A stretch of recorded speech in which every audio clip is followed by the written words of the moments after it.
আজকে নিয়ে হাজির হয়ে গেছি ট্যাংরা মাছের পাতলা ঝোল। গরমের দিন দুপুরবেলাতে এরকম একটা পাতলা ঝোল থাকলে ভাতের সঙ্গে কিন্তু আর কিছুই লাগে না।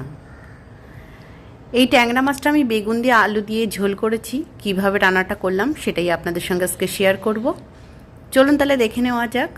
আমি প্রিয়াঙ্কা, আপনারা দেখছেন প্রিয়াঙ্কা রান্নাঘর।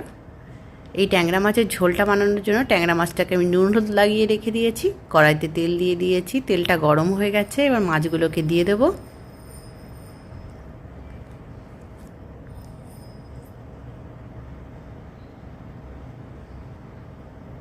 দিয়ে মাছটা আমি একটু কড়া করেই ভেজে নেব। মাছটা ভাজা হয়ে গেছে, উল্টে দিচ্ছি।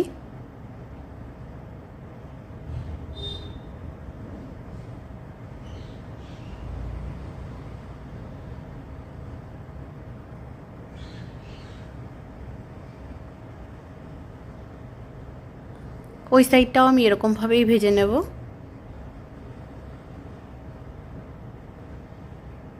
মাছটা ভাজা করা হয়ে গেছে, এবার তুলে নেব।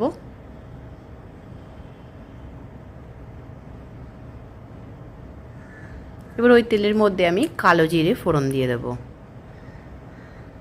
দিয়ে ওর মধ্যে আমি লম্বা করে কেটে রেখেছি আলু, সেই আলুগুলোকে দিয়ে দেব। দিয়ে এর মধ্যে একটু নুন দিয়ে দেব। দিয়ে আলুটাকে হালকা ভেজে নেব।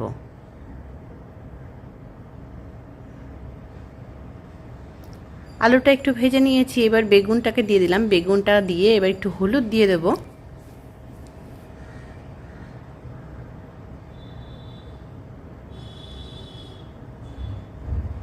দিয়ে আমি আলুটা আর বেগুনটা একসঙ্গে আর একটু ভেজে নেব।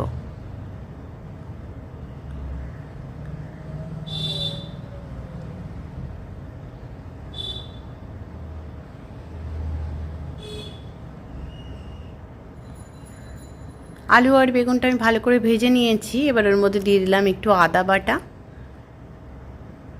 আর দিয়ে দেবো কটা কাঁচা লঙ্কা। রান্নাটা কাঁচা লঙ্কাতেই হবে। দিয়ে মশলাটাকে একটুখানি কষিয়ে নেব যতক্ষণ না আদাটা থেকে আদাটার কাঁচা গন্ধ চলে যাচ্ছে।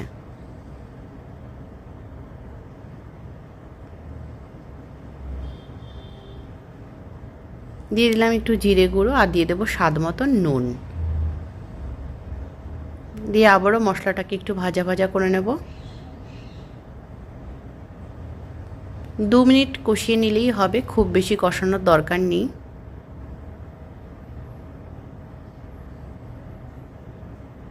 এবার দিয়ে দেবো জল। মশলাটা কষানো হয়ে গেছে।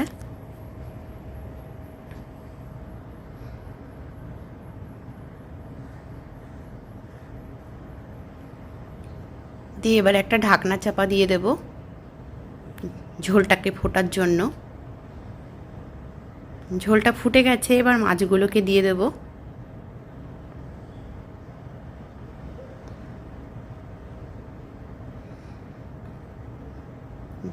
দিয়ে আবারও আমি ঢাকনা চাপা দিয়ে কিছুক্ষণ ফুটিয়ে নেব।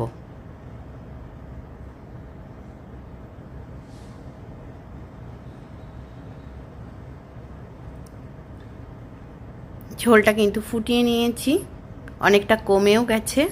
আলু সব কিছুই কিন্তু সেদ্ধ হয়ে গেছে।